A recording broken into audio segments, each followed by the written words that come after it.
Bismillahirrahmanirrahim. Assalamualaikum warahmatullahi wabarakatuh. Izinkan saya untuk men-share sebuah sejarah ilmu yang luar biasa, yaitu tentang perjalanan dua kitab yang menjadi satu. Yang pertama adalah kitab Hayatul Fatah yang berasal dari Yastrib, dan yang kedua adalah Ageman Sapta Daya Ing Raga Sampurna, yaitu sebuah ageman atau ajaran ilmu yang berasal dari Nusantara. Dan bermula kisah ini pada seorang resi, yaitu Eyang Bratadewa ketujuh. Eyang Bratadewa ketujuh ini adalah seorang panglima perang dari kerajaan Tarumanegara di masa kepemimpinan Surya Warman. Eyang Bratadewa ketujuh ini, di sisa usianya, beliau memilih untuk mengasingkan diri dari keramaian kerajaan. Citengah Girang menjadi tempat pilihannya untuk mengajarkan ilmu-ilmu yang sangat luar biasa. Salah satu ilmu yang diajarkannya adalah Ageman Sapta Daya Ing Raga Sampurna, 7 kekuatan di dalam diri untuk menuju kesempurnaan. Lalu di masa yang lain ada seorang musafir yang bernama Syekh Maulana Malik Ibrahim. Syekh Maulana Malik Ibrahim ini berasal dari Yastrib. Beliau adalah seorang pendakwah yang sangat luar biasa. Apapun ujian dan tantangannya selalu beliau hadapi. Kenapa? Karena hanya ingin mematuhi perintah dari gurunya, yaitu untuk berdakwah. Beliau membawa kitab Hayatul Fatah dari Gujarat sampai menuju Barus, Sumatera. Dari Sumatera, yaitu Barus, beliau eksodus menuju ke tempat yang bernama Salakanegara. Dan pada masa itu, Salakanegara sedang dilanda wabah penyakit. Wabah penyakit tersebut merenggut puluhan bahkan ratusan nyawa manusia pada kala itu. Dan pada kesempatan itulah Syekh Maulana Malik Ibrahim bertemu dengan Eyang Bratadewa ketujuh. Lalu mereka berdua saling bahu-membahu, saling bekerja sama untuk mengatasi wabah penyakit yang melanda Salakanegara. Lalu keduanya karena memiliki keberhasilan dalam mengatasi wabah penyakit tersebut, lantas keduanya ini menyatukan disiplin ilmunya supaya saling melengkapi. Yang pertama yang dibawa oleh Syekh Maulana Malik Ibrahim adalah kitab Hayatul Fatah, dan yang kedua adalah ageman yang dibawa oleh Eyang Bratadewa ketujuh, itu adalah Sapta Daya Ing Raga Sampurna. Maka disatukan kedua pedoman tersebut dan menjadi sebuah karangan indah yang bernama Kitab Nabawadatala.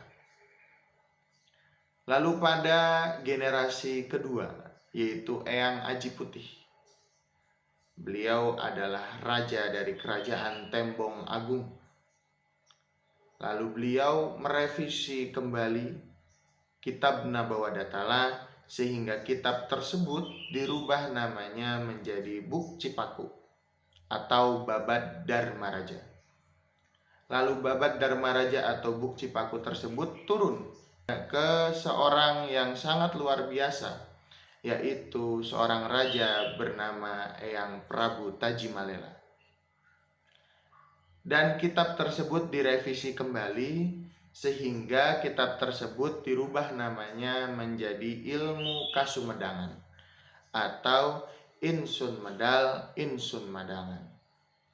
Nah, lalu pada generasi ketiga, yaitu Pangeran Kornel atau yang bernama Pangeran Kusumadinata, beliau mengembalikan marwah, yaitu menjadi kitab Nabawadatala kembali, yang tadinya sudah bernama Ilmu Kasumedangan atau Ingsun Medal Ingsun Madangan, dirubah kembali ke asalnya, yaitu menjadi kitab Nabawadatala.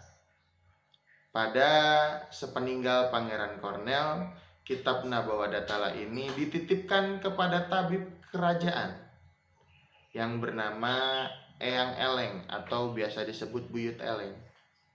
Nah, Buyut Eleng ini menurunkan kembali kitab tersebut kepada keturunannya. Yang pertama adalah Ki Madharo. Lalu Ki Madharo menitipkan kembali kitab Nabawadatala tersebut, yaitu adalah Bapak Sutiarna. Lalu Bapak Sutiarna ini menitipkan kembali kitab itu kepada keturunan beliau, yaitu Abuya Agus Muslim, anak beliau yang nomor 5. Dari Abuya Agus Muslim inilah kitab Nabawadatala itu bisa diekspos dan terkenal sampai ke mancanegara. Dahulu pemerintah belum mengetahui dan belum mendukung sepenuhnya tentang ilmu ini. Tapi karena jasa-jasa Abuya Agus Muslim lah, kitab Nabawadatala ini menjadi salah satu kitab yang paling bersejarah bagi bangsa Indonesia. Kitab Nabawadatala itu akhirnya di pedoman hidup bagi suatu komunitas yang bernama komunitas Gusmus Raksa Jasad. Apa itu Gusmus Raksa Jasad? Gusmus sendiri diambil dari kata nama Abuya Agus Muslim. Lalu Raksa Jasad. Kenapa Raksa Jasad? Karena di dalam kitab Nabawadatala itu ada 3 disiplin ilmu yang menjadi utama, yaitu yang pertama Katunggalan, yang kedua Nata Diri Nata Negara, dan yang ketiga adalah Raksa Jasad. Katunggalan berarti ilmu yang berporos kepada Tuhan Yang Maha Esa. Nata Diri Nata Negara, bagaimana cara kita menata diri kita dan bisa menata lingkungan kita. Dan yang ketiga adalah ilmu Raksa Jasad atau ilmu memelihara tubuh.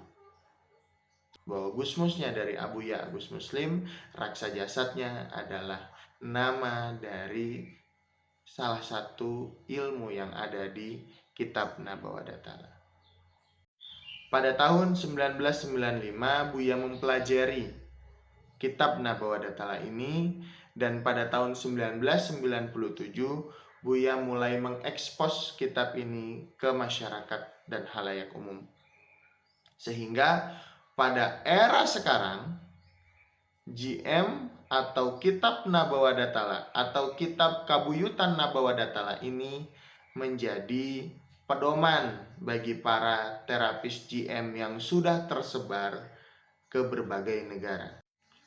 Nah, oleh daripada itu, semoga kita yang ada di era digital ini bisa mencontoh laku perbuatan, semangat perjuangan, menjaga suatu disiplin ilmu, terutama pada ilmu kitab Kabuyutan Nabawadatala.